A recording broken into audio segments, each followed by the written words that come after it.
Hoy tenemos en nuestra charla semanal a Lucía López de Medrano.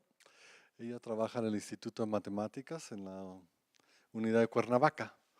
Su área de especialización es geometría algebraica real, pero últimamente le ha entrado mucho a geometría tropical como técnicas para resolver problemas de geometría algebraica real. Es en Cuernavaca donde esencialmente se encuentra el pequeño grupo de geometría tropical, mujeres muy entusiastas que andan empujando mucho ese trabajo, esa área.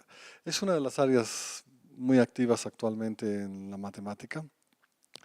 Hace muchos años empezó, pero por algún motivo se paró un poquito, como que perdió la perspectiva que tenía y fue hace, ¿qué será?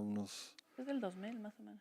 Empezó en 2000, sí. Bueno, desde el punto de vista de geometría algebraica perdió cierto interés como por el 2006, pero después empezó a haber un resurgimiento con nuevas técnicas que desarrollaron muchísimo ya el área y ahora ya tiene una vida propia, eh, en donde las rectas no son rectas. Pero bueno, ya nos platicará un poco sobre el asunto. Muchas gracias. Gracias por la invitación, Javier. Bueno, hoy no voy a hablar tanto de geometría tropical en realidad, vamos a hablar de geometría numerativa. La charla se llama Contando curvas, entonces vamos a contar curvas. Entonces puse ese nombre cortito para no tener que poner unos más técnicos como geometría numerativa compleja real tropical, era otra opción, pero era un poco más largo. O invariantes de Gromov-Witten e invariantes de Belchamp en el plano. Esos eran los nombres técnicos y pensé que finalmente lo que queríamos era contar curvas. Pero eso es de lo que vamos a hablar en realidad. Entonces vamos a ver problemas enumerativos de curvas no singulares, de curvas nodales, vamos a hablar de los invariantes de Gromov-Witten, de las curvas reales y de los invariantes de Belchamp. Entonces, ¿qué queremos con la geometría numerativa? En geometría numerativa queremos fijar un número de condiciones, una lista de condiciones, y nos preguntamos cuántos objetos geométricos cumplen esas condiciones. Y nos preguntamos qué tanto depende ese número de las condiciones iniciales. Si yo varío un poco mis condiciones iniciales, si ese número cambió o no. Por ejemplo, primer ejemplo, fijamos dos puntos distintos en el plano, nos preguntamos cuántas líneas pasan por ellos y sabemos que este número no depende de los dos puntos que escogí, ¿no? Siempre sabemos que es una, ¿no? Por dos puntos pasa una única recta y no depende de los dos puntos que elegí, ahí dice claramente distintos. Si no dijera distintos, tendría un problema. Entonces me interesan configuraciones de puntos genéricas. Entonces, ¿qué pasaría si en vez de dos puntos solo hubiera escogido uno? Me hago la misma pregunta. Dos puntos, las curvas que pasan por un único punto en el plano. Entonces tendríamos una infinidad. Tengo muy poquitas condiciones. Quiero problemas donde mi número sea un número entero positivo. Ahí tengo muy poquitas condiciones. ¿Y qué pasa si fijo tres puntos en posición general en el plano y me pregunto cuántas rectas pasan por ella? Pues ninguno. Entonces tengo que tener una lista de condiciones que no me haga que mis soluciones no sean ni infinitas ni cero. Eso es lo que me interesa, ¿no? Entonces nuestra lista de condiciones tiene que ser adecuada. Entonces, lo que vamos a estudiar aquí son las condiciones van a ser configuraciones de puntos en posición general, un cierto número. Nuestros objetos van a ser curvas algebraicas, complejas o reales o tropicales, de grado D, y que tengan un cierto número de puntos dobles. Puntos dobles son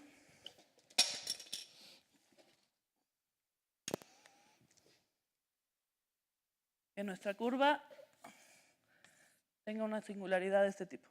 Y queremos que tengan un cierto número de puntos dobles. Entonces, en geometría enumerativa compleja, si lo que me estoy preguntando es sobre curvas complejas, vamos a tener lo que se llaman los invariantes de Gromov-Witten. Si lo que tenemos es problemas reales, tenemos los invariantes de Belchamp y tenemos sus equivalentes en geometría tropical, tanto de los invariantes de Gromov-Witten como de los invariantes de Belchamp. Y la siguiente cosa que necesitamos son fórmulas para calcularlos. A lo mejor sabemos demostrar que son invariantes, pero tenemos que saber cuánto valen. Si somos capaces de decir cuánto valen, además de decir si son invariantes. Entonces regresamos a las rectas y vamos a ver qué pasa tras bambalinas. ¿Por qué podemos asegurar que tenemos que si les doy 2 puntos en el plano, pasa una única recta por ellos, perdón? Entonces, voy a poner aquí dos, me voy a fijar en dos espacios distintos. Uno es el espacio de configuraciones. Cada punto en este espacio corresponde a una configuración de puntos. Y aquí el espacio de curvas. Cada punto corresponde a una curva de cierto grado, ¿no? De grado D. Esto es lo que se llama el espacio módulo. Grado D. Entonces, si yo pongo aquí mi configuración de puntos, aquí agarro un punto aquí, eso quiere decir 2 puntos en la recta, 2 puntos en el plano, y me fijo aquí cuántas soluciones tengo. Entonces resulta que para D igual a 2, este espacio tiene dimensión 2, es un plano también. Entonces pasar por un punto, el conjunto de soluciones es una recta en este espacio. Cada punto en este espacio es una curva. Entonces el conjunto de soluciones de las rectas que pasan por un punto es una recta. Ahora, el conjunto de rectas que pasan por otro punto es otra recta. Estas dos rectas se intersectan en un único punto y es la única recta que pasa por esos dos puntos.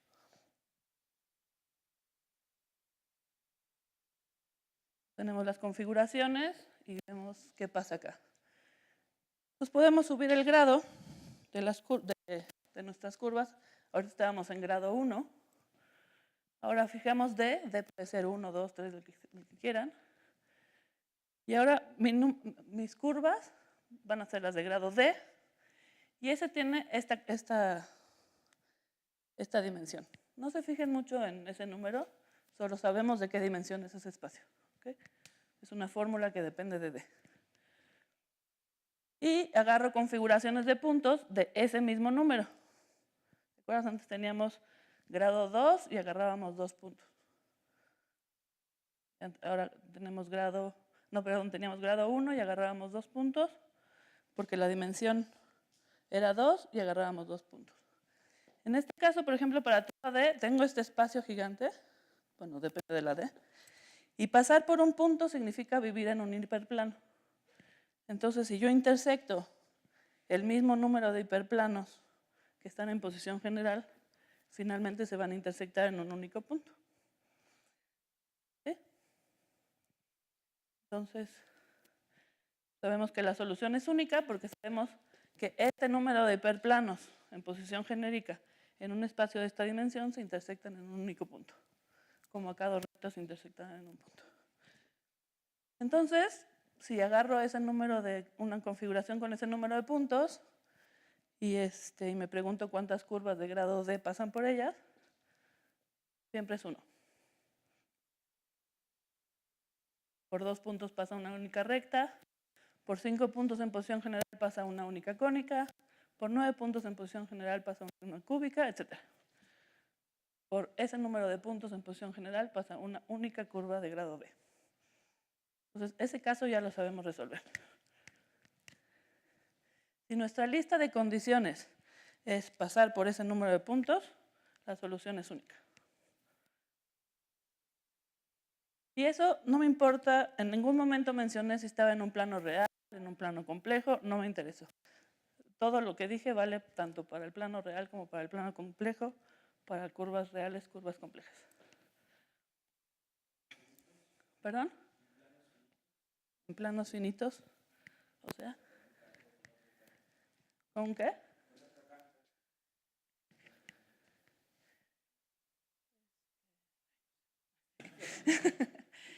De características cero, sí. Bueno, y los reales, bueno, estamos Entonces ahora volvemos a las cúbicas. Las cúbicas, antes nuestra condición era pasar por 9 puntos, ¿de acuerdo? Entonces, si pasaban por 9 puntos, había una única cónica. Ahora voy a quitar uno de esos puntos. Entonces, mi lista de condiciones se hizo más chiquita. Entonces, mi número de soluciones es infinita por ahora. Ahora, en vez de tener un único punto en mi espacio de rectas, en mi espacio de curvas tengo toda una recta que son soluciones. Estoy intersectando un número, le estoy quitando un hiperplano a la intersección. Pero le voy a pedir una condición extra, y es que tenga un punto doble. Que mi cúbica tenga un punto doble. Entonces, en mi espacio de rectas, en mi espacio de curvas, tenemos un borrador.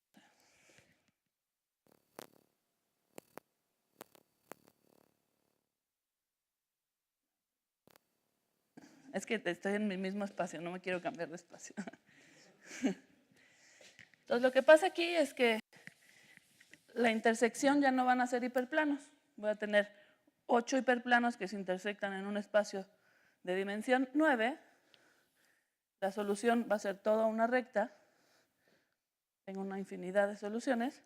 Pero en el momento en que pido que tenga un nodo, tener un nodo significa vivir en otra variedad algebraica que intersecte esta recta en un número finito de puntos. Entonces, en este caso, resulta que hay 12 soluciones y no depende de la configuración de puntos. Entonces, si cambié mi condiciones de ser de 9 puntos a ser solo 8, pero pedir que tenga un punto doble, pues pasé de tener una solución a tener 12. Pero es invariante, es un número como quería, finito, etc.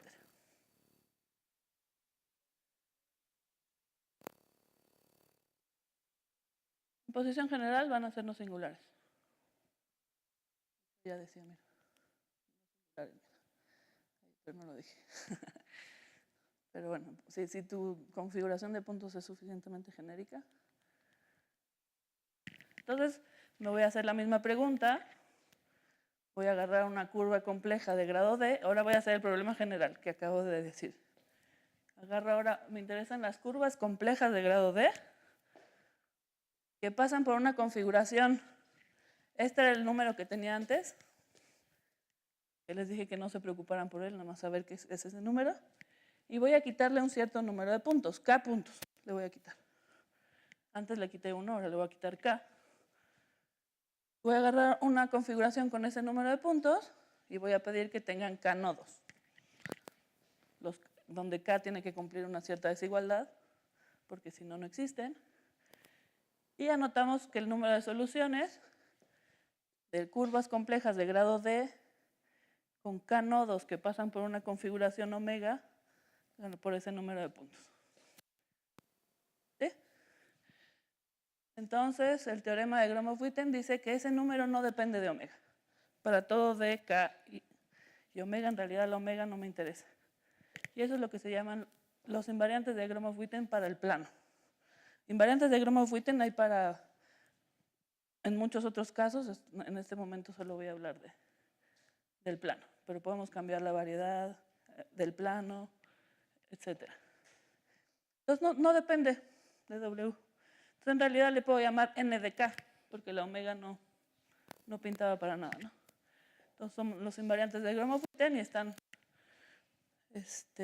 llevan el nombre de Mikhail Gromov y Edward Witten. Y esto más o menos es entre los 80s, 90s. Esta historia más o menos de la geometría numerativa compleja. Por lo menos las referencias que estuve buscando encontré cosas hasta los 80s. No sé, previo no sé qué haya. ¿Sí? Entonces los invariantes de Gromov-Witten funcionan muy bien. Yo fijo una cierta configuración de puntos que tengan una cantidad de puntos adecuada y me pregunto por las curvas que tengan grado D y un cierto número adecuado de nodos y obtengo un invariante.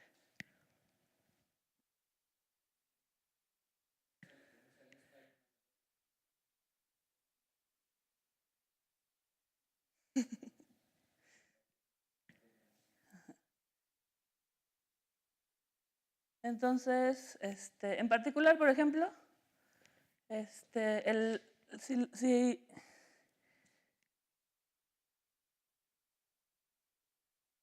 bueno, no me acuerdo cuándo, aquí.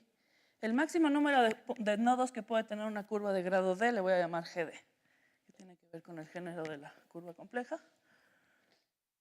Entonces, una curva de grado D con ese máximo número de nodos se llama una curva racional o de género cero.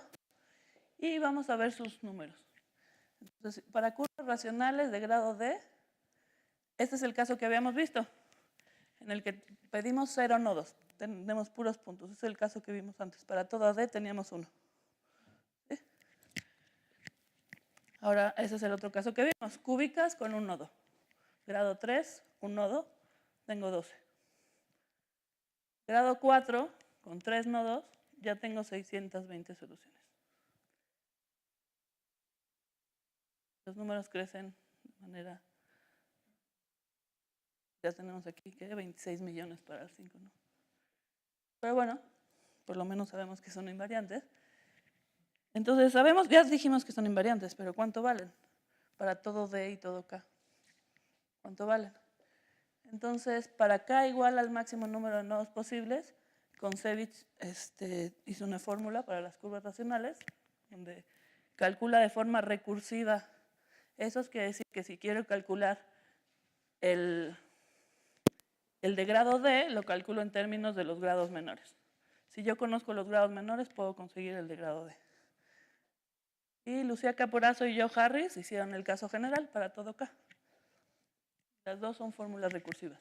Si yo tengo los datos anteriores de esos números, logro obtener los nuevos invariantes. Entonces ya sabemos que son invariantes. Esos invariantes se usan en física, por ejemplo, en teoría de cuerdas y cosas así que desconozco yo, pero sé que se usan en este tipo de... Sé que los físicos usan mucho esos invariantes. Y ahora vamos a curvas reales. Ahí empiezan los problemas. Hasta ahorita todo funcionó muy bien. Todo iba funcionando bien, todo invariante, no dependía de la configuración. Entonces, primero tengo que decir qué es una curva real. Entonces, curva compleja ni siquiera la definí. Son ceros en ceros de un polinomio complejo de grado D. Eso es lo que es mi curva compleja de grado D. ¿Qué va a ser mi curva real? Entonces aquí, los que hacemos geometría real, tenemos dos aproximaciones a lo que significa una curva real. Una curva real,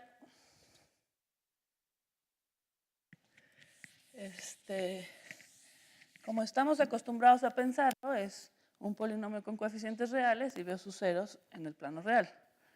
Pero los reales también son complejos. Entonces también puedo ver los ceros de un polinomio real en el complejo y preguntarme qué propiedades tiene. Entonces las propiedades de las curvas reales son que son curvas complejas. Entonces estamos en C2, pero que tienen la siguiente propiedad. Las curvas complejas, vamos a pensarla como superficies con un género, esos son no singulares. Y dentro de los complejos tengo la acción, aquí atraviesa la parte real, digamos. Si yo viera solo los ceros reales, solo veo este pedacito. Si veo los ceros complejos, veo todo esto. Y resulta que mi definición de curva real va a ser una curva que sea invariante bajo conjugación. O sea que si yo agarro el punto XY y lo mando en el conjugado de X, conjugado de Y, una curva real cumple que C es igual a C conjugado. Simétrico con respecto al plano real. Ejercicio, un polinomio con coeficientes reales, sus soluciones son simétricas con respecto a la conjugación. Eso es lo que está sucediendo. Entonces tengo mis curvas reales, que son curvas complejas, y a esta parte de aquí le llamo la parte real de la curva real. ¿Sí? Entonces, esto es a lo que nosotros estamos acostumbrados a pensar como una curva real. Yo lo voy a pensar como una curva compleja simétrica. ¿Sí? Entonces, esas son curvas. Ahora vamos a ver qué son configuraciones reales de puntos. Ahí aparece una R, entonces me voy al espacio de configuraciones.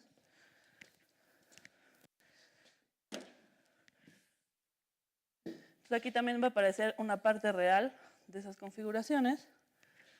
Pues voy a agarrar puntos mis configuraciones sean reales. ¿Qué significa que una configuración de puntos sea real?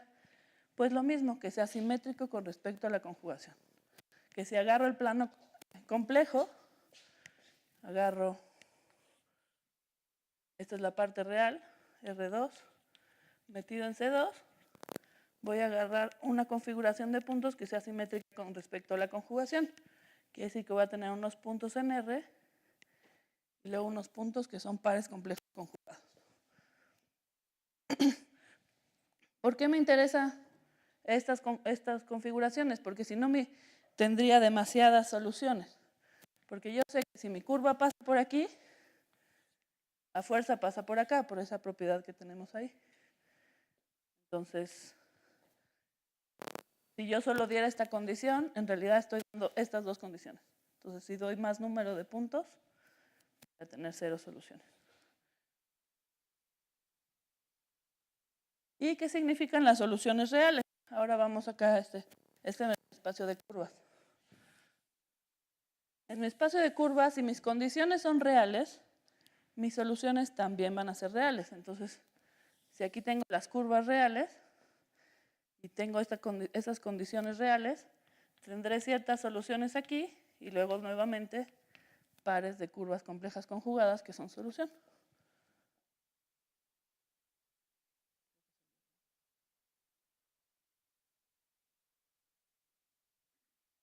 Está vibrando mi teléfono. No, voy a apagarlo. Entonces, eso es lo que es un problema de geometría numerativa real. Mis condiciones son reales, mis soluciones son reales. Punto, ¿cuántas soluciones reales tengo? Las soluciones reales van a ser las que viven aquí. Entonces, el número de soluciones totales ya lo conocemos porque es exactamente el mismo que en el caso complejo. Ya sabemos que el número de soluciones aquí es el número de soluciones complejas, ya la sabemos que es invariante y demás. Ahora nos interesa cuántas soluciones son reales. ¿Cuántas caen aquí? Entonces queremos curvas reales de grado D que pasan por una R configuración. R es el número de pares complejos conjugados. Que pasan por el mismo número de puntos y que tienen K nodos. Es la misma pregunta que teníamos antes, pero ahora real. Y otra vez la misma condición con la K. Y denotamos este número, ahora le voy a poner las soluciones reales de dk y omega. Y en este caso, este número sí depende de W. Ya no tenemos una invariante. Ya no hay el teorema que teníamos que no dependía de W, ya no es verdad. Por ejemplo, con una 0 configuración, o sea que tengo todos mis puntos y no tengo pares de puntos complejos conjugados, agarro 8 puntos y tengo configuraciones para las que pasan 12, que era el número de curvas complejas. Hay otras configuraciones para las que pasa 10 y otras para las que pasan 8. Son las únicas posibilidades, pero voy aumentando la D, ya no tengo manera de calcular eso. Entonces ya perdí, ya no sé si hay unas configuraciones que no tienen ninguna, no sé qué decir. Entonces se hizo el silencio por muchos años. Ahí se detuvo todo y ya, no supimos más qué decir. ¿Cuáles son los problemas? Los problemas son que las configuraciones de puntos reales en posición general no son conexos. ¿Qué quiere decir eso? Por ejemplo, si yo agarro 4 puntos en el plano de esta posición, o 4 puntos en el plano en esta posición, yo no tengo manera de llevar continuamente esta configuración en esta sin pasar porque haya 3 puntos colineales. No puedo. Para ya sacar este punto de aquí, tengo que pasar por una de esas rectas. No lo puedo llevar. Tengo a fuerza que pasar por una situación no genérica. En cambio, en el complejo no tengo problema porque tengo esta dimensión de más y me pasé. Pude saltar esa recta sin ningún problema. Entonces, ese es uno de los causantes de que eso no sea invariante. Ahora, en este espacio de configuraciones, tengo como pedazos. Para configuraciones que están en este pedazo va a ser invariante, para los que estén en este, pero no va a ser invariante en todos lados. Tengo que pasar esos muros de configuraciones no genéricas. Pero bueno, sí hay cosas que podemos decir. Como se acuerdan, las soluciones son pares de complejos conjugados y un número de soluciones real, pues lo único que podemos decir es que son congruentes estos dos módulos, módulo 2. ¿Por qué? Porque las que no son reales son pares. Entonces, podemos decir eso. Entonces, aquí aparece, o tenemos que, una cosa que no dije es que eran los nodos reales. Entonces, resulta que tenemos dos tipos de nodos reales. Unos que si nada más me fijo en la parte real, en la parte compleja todos ven como intersección de dos rectas. Pero si me fijo en la parte real, unos se ven como unos puntitos y otros se ven como dos rectas que se intersectan. Este, por ejemplo, localmente lo podríamos pensar como x cuadrada más y cuadrada igual a 0. Solo hay un puntito que cumple eso. Y este como x cuadrada menos y cuadrada igual a 0. Entonces, tenemos dos tipos distintos de... Voy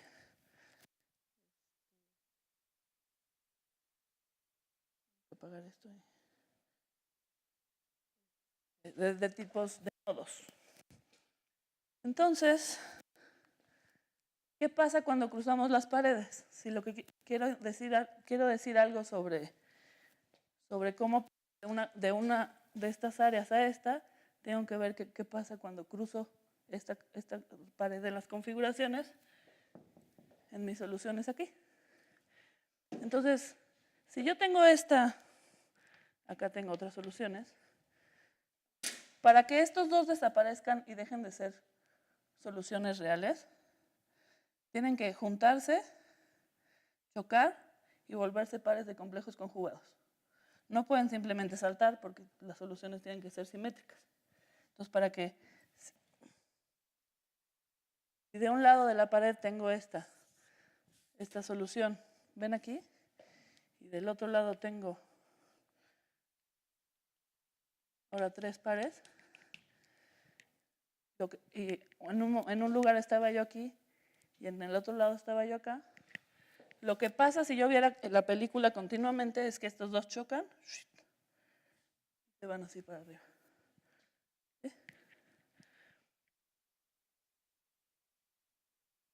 Entonces, así es como aparecen y desaparecen los puntos cuando cruzamos las paredes. Entonces, lo que observó Jean-Yves Belchanger, aquí ya estamos en este lugar de la historia, estamos como en el 2002, 2003, que si yo veía cuando estas dos curvas chocan, si yo viera mis soluciones, una es así y la otra es así. Entonces, se van juntando, este hoyito se va haciendo chiquito, este puntito se va acercando, chocan en una curva cúspide y desaparecen. Eso es lo que sucede cuando hago que dos choquen. Entonces, este movimiento que hice aquí, en realidad, si yo estuviera viendo las curvas que son solución, es una de estas con una de estas, chocan, se me hace una curva cúspide, que es cuando estamos aquí, en las paredes, porque esas no son las que yo quería, y desaparecen. Entonces dijo, pues si lo que está pasando es que desaparecen dos, si yo tuviera manera de darle a una un signo positivo y a una un signo negativo, y sumar esos signos, pues cuando chocan y desaparecen, y una tiene un signo positivo y el otro negativo, mi suma total no cambia. Entonces le dio este signo a las curvas. O sea, antes, ¿qué hacíamos? Antes teníamos nuestra lista de condiciones, veíamos Las soluciones, cada uno de estos puntos es una curva. ¿Y cómo contamos? A cada una le doy un 1 y cuento cuántos unos hay, ¿no? 1 más 1 más 1 más 1 más 1 más 1. Entonces Belchamp dice, no los contemos así. Vamos a contarlos unos con 1 y unos con menos 1. Entonces, ¿qué signo le toca a cada uno? Les va a dar el signo menos 1 a la S de C. S de C va a ser el número de puntos de nodos solitarios, que no dije quiénes eran, pero son los que se veían así. Yo agarro una curva, cuento cuántos nodos solitarios tiene y voy a ponerle el signo menos 1 a ese número de nodos solitarios. Entonces, el teorema de Belchamp dice que este número, que dependía de D, del número de pares complejos conjugados que tenía en mi configuración y de la configuración, si yo cuento con signos, otra vez no depende de mi configuración de puntos. Eso es lo que se llaman los invariantes de Belchamp y están hechos en el 2003 más o menos, este teorema. Entonces, buena noticia, tenemos un invariante. Mala noticia, pues no es el número que andábamos buscando, ¿no? Nosotros queríamos saber cuántos había y pues ese número no es. Ahí tiene unos unos menos unos. Pero bueno, sí nos dice cosas. Nosotros queríamos averiguar y sabemos que va a estar acotado arriba por el número de soluciones complejas y va a estar abajo por este invariante de Belchamp.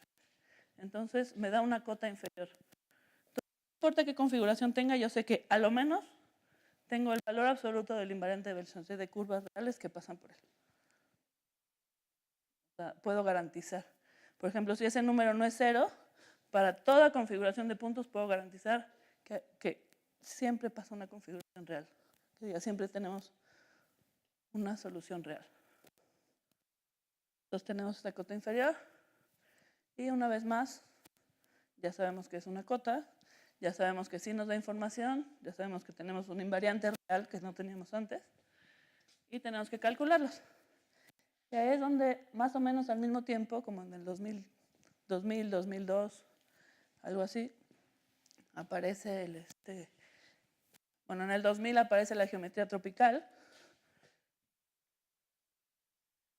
Entonces,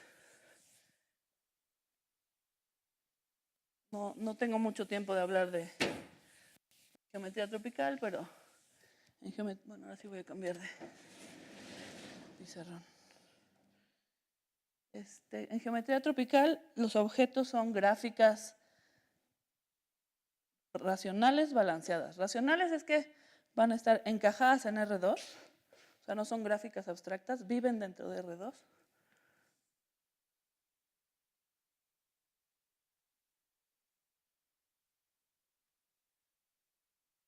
Pero son gráficas. Cumplen una condición que se llama equilibrio o balance, que es una condición que tiene que verificar cada punto, que tiene que ver con que unos ciertos vectores sumados dan 0 en cada punto. Aquí, si sumo este vector, no estoy definiendo quién son esos vectores, pero no me importa ahorita. Entonces, solo cualquier gráfica que tenga pendientes racionales y que verifique la condición de equilibrio en cada punto es una curva tropical. Esas curvas tienen su grado, tienen su número de puntos dobles. Entonces me puedo hacer las mismas preguntas. Doy una configuración de puntos, cuántas curvas tropicales de grado D con cierto número de nodos pasan por esos puntos. Entonces son objetos combinatorios y entonces resulta que las cuentas para saber calcular esos invariantes se vuelven totalmente combinatorias. Ya no estoy trabajando con objetos algebraicos clásicos, estoy trabajando con objetos que son gráficas. Y en el 2003 más o menos pasa lo mismo. Al mismo tiempo sucede que Belchamp encuentra los invariantes y que Miquelkin da el teorema de correspondencia en el que demuestra que puedo recobrar de manera tropical tanto los invariantes de Gromov-Witten como los invariantes de Belchamp. se repiten las mismas. Si yo doy las condiciones, el número de soluciones tropicales coincide con el complejo y el número de soluciones reales coincide, bueno, el equivalente al teorema de Belchamp también lo logró recuperar. Entonces, para configuraciones de puntos donde no tenemos pares de puntos complejos conjugados, usando esta aproximación tropical, Ittenberg, Kharlamov y Justin hacen una fórmula que se parece a la de Caporaso-Harris, tiene como la misma estructura de fórmula, y calculan para R igual a 0. ¿Se acuerdan? Aquí teníamos una R. La R correspondía a si mi configuración tenía pares de complejos conjugados o no. ¿Cuántos? Pero para R general ya no lo pudieron hacer. Y entonces aparece una nueva aproximación. Casi no estoy hablando de curvas tropicales porque solo tenía que decir eso. Que hacen Brugal y Miquelkin en el 2007. En el 2007 dicen, bueno, el teorema de correspondencia de Miquelkin ya me dice que tengo estos invariantes en geometría tropical. Entonces voy a escoger configuraciones amables en las que yo pueda contar. Entonces lo que se fijaron es que si la configuración de puntos, como ya sabemos que no depende de la configuración de puntos, puedo escogerla para que me convenga. Entonces vieron que si ponían los puntos en una banda muy flaquita y los puntos muy lejanos unos a otros para arriba, las curvas que obtenían, todas las curvas que pasaban por ella, son lo que se llama curvas que se descomponen en pisos. Por ejemplo, estas curvas de aquí se descomponen en pisos. Si yo borro, ¿qué significa que se descompongan en pisos? Quiere decir que si yo borro las aristas verticales, como que tengo este piso y este piso, son como gráficas sobre gráficas de lineales a trozos. Y que además los puntos marcados, yo estaba pidiendo que mi curva pasara por cierto número de puntos, resulta que que estaban todas contenidas en estas aristas verticales. Entonces dijeron, bueno, pues entonces ya no me interesa tanto que sea una curva tropical. En realidad ya, como los vértices, los puntos marcados no están en los pisos, yo puedo poner un punto en vez de un piso y una arista en vez de cada uno. Ahora sí tengo una gráfica que no está metida en un lado, es una gráfica abstracta totalmente. Y resulta que contar, y traducen el teorema de correspondencia a contar problemas enumerativos en este lugar. Ahora estamos en una cosa absolutamente combinatoria. Estoy preguntándome cuántas gráficas de cierto estilo existen. Entonces, usando los de descomposición de pisos en el 2011, con Aubin Arroyo y Erwan Brugale pudimos obtener una fórmula también tipo Caporaso-Harris, donde encontrábamos todos los invariantes de Belchamp para todo D y todo R. Una fórmula recursiva. Si es recursiva, se la puedo pedir que la calcule la computadora. Yo le doy las condiciones iniciales, le doy la fórmula, le doy una D y una R, y la computadora me la va a dar. Entonces podemos ver los números. Por ejemplo, el W30 era 8, W31 es 6. Si se fijan antes, ¿se acuerdan que les dije que para una configuración de puntos teníamos configuraciones para las cuales teníamos 12, 10 y 8? ¿Sí?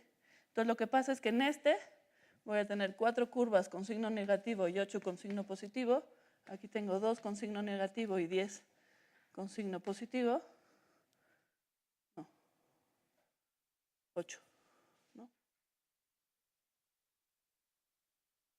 Creo que este es 12.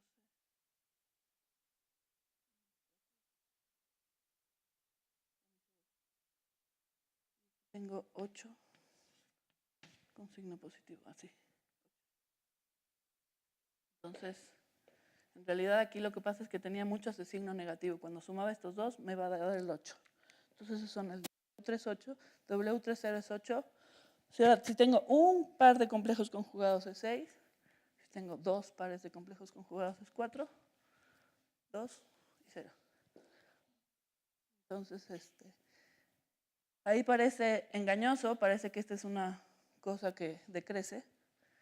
Y no sucede. Tenemos ejemplos donde de pronto subes el número de complejos conjugados y en vez de bajar crece. Entonces es engañoso esa lista, pero... Entonces, ¿qué hicimos? Nosotros queríamos contar curvas. El teorema de correspondencia me dijo, pues mejor cuenta curvas tropicales que son más fáciles de contar. Y luego me dijeron, en realidad, aún más fácil de contar son esas gráficas. Entonces, contando gráficas, pudimos obtener el número que andábamos buscando. El número no es el número de curvas, acuérdense, es el número de curvas contadas con signo. Entonces, como resumen de la plática, creo que una vez más en mi vida terminé temprano, siempre termino temprano. Que los problemas enumerativos complejos son esencialmente, estamos intersectando un cierto número de cosas, entonces el número de soluciones es invariante. En el real no va a ser invariante y estuvo congelada la situación por no tener ese invariante real. Pero al aparecer esos, a partir de 2003, ahorita les estoy contando cosas del plano, pero hay cosas para otras variedades, en el que obtenemos ese invariante que por lo menos nos da una cota inferior al número de curvas que pasen por un cierto número de puntos. Muchas gracias.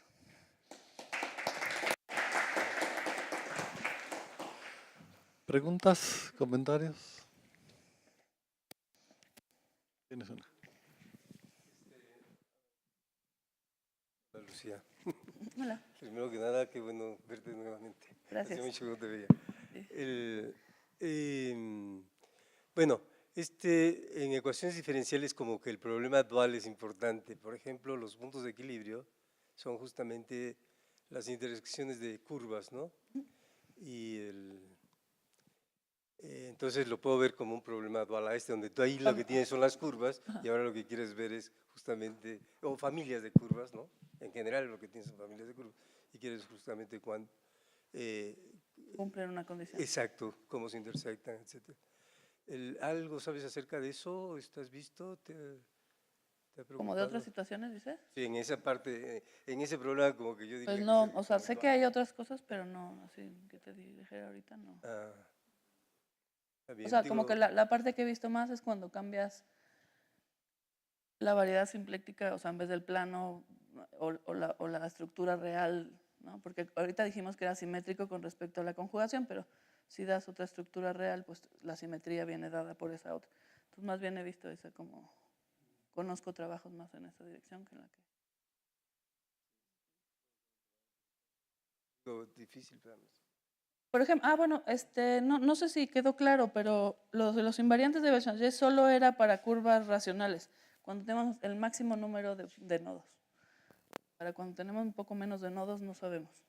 Solo era cuando de verdad tenemos el máximo número de nodos posible. Creo que ahora hay un trabajo de una chica, es que nada más conozco su nombre, pero no me acuerdo su apellido, Penka, que está haciendo como invariantes de Béchamp para género 1, o sea, para tener un nodo menos de los máximos. Entonces, más bien ese es el tipo de generalizaciones que conozco más que...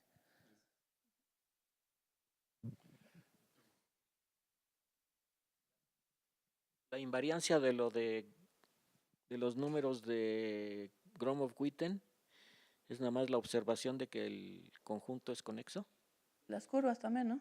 O sea, bueno, como que las soluciones son, o sea, puedes viajar. No sé, la verdad no conozco la demostración, pero la imagen que yo me hago es que justamente el espacio donde de tus configuraciones o eso tiene codimensión real 2, entonces puedes pasar de una a otra sin pasar por esos lugares críticos, digamos, ¿no? Como, ¿por qué un...? O sea, tiene que ver con qué características eres. sí, o sea, es más o menos sencillo, digamos. La verdad nunca he visto la demostración ni nada. ¿Más? Marta.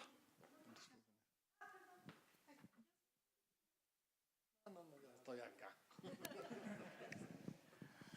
No, yo solo un comentario sobre antes, o bueno, todavía se llama a la geometría tropical Max Álgebras y existe Ajá. sí, en la literatura desde antes del 2000, ¿no? Creo que eso es como 70s, más o menos. De hecho, la palabra tropical viene de quien empezó el estudio de las Max Plus álgebras, que era un brasileño, creo, ¿no? Entiendo. Y por eso la palabra tropical viene en honor a quien empezó a estudiar en los 70s las álgebras Max Plus. La verdad podría haber ahondado más en eso, pero creí que me iba a ir a otro tema. Otro día les cuento al que quiera. Pero nada más quería como esa. O sea, creo que de los invariantes de Béchanger no se conoce tanto y quería como hablar de eso. Bueno, yo quería preguntar sobre, hace ratito hablabas de cruzar paredes. Ujú. Entonces, si se conocen la estructura de esas paredes, digamos la variedad frontera que marca las regiones, y la otra es, por ejemplo, ahorita está la cuestión de cuántas curvas reales, cuántas gráficas, Ujú. pero a lo mejor podría haber algo cualitativo. A lo mejor si las gráficas son de cierta forma, las curvas reales serán de cierta forma, digamos, en cuanto a componentes conexas o no acotadas o cosas así. ¿De la parte real dices? Sí, en general, cualitativamente. O sea, hay 12, 10, 8, pero ¿qué les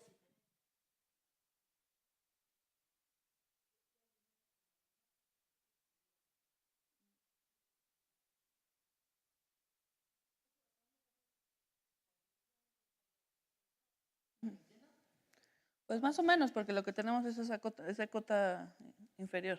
Es un invariante que es una cota, ¿no? Entonces, por ejemplo, lo que te preguntan anteriores, lo que yo no creo que quede claro es para toda D cuántas regiones tienes, por ejemplo. O sea, a lo mejor lo podemos, por ejemplo, para grado 3, sí sabemos que en todas las regiones tienes o 12 o 10 o 8. Eso sí es un teorema, nada más puedes encontrar 12, 10 o 8, creo que es un teorema que hablamos. Pero para grado D, así para todo D, ¿cuántos pedazos tienes? O sea, ¿cómo voy a medir cuántas componentes conexas? Bueno, creo que ese es uno de los problemas, ¿no? Sí. Yo no. Oye, ¿no hay versiones comológicas de eso? Ay, ni idea. Como la comología cuántica, o se llama cuántica en español, que mide, ¿no? No conozco nada de eso. Bueno, creo que hay que dejar en paz a la pobre. No, está bien, estoy muy contenta. Estoy contenta de contestar las preguntas. No conozco de esas áreas. Entonces, sí. Bueno, pues agradecemos de nuevo a Lucía por haber venido. El próximo jueves es nuestra última plática de Hablando en Matemáticas. Los esperamos aquí.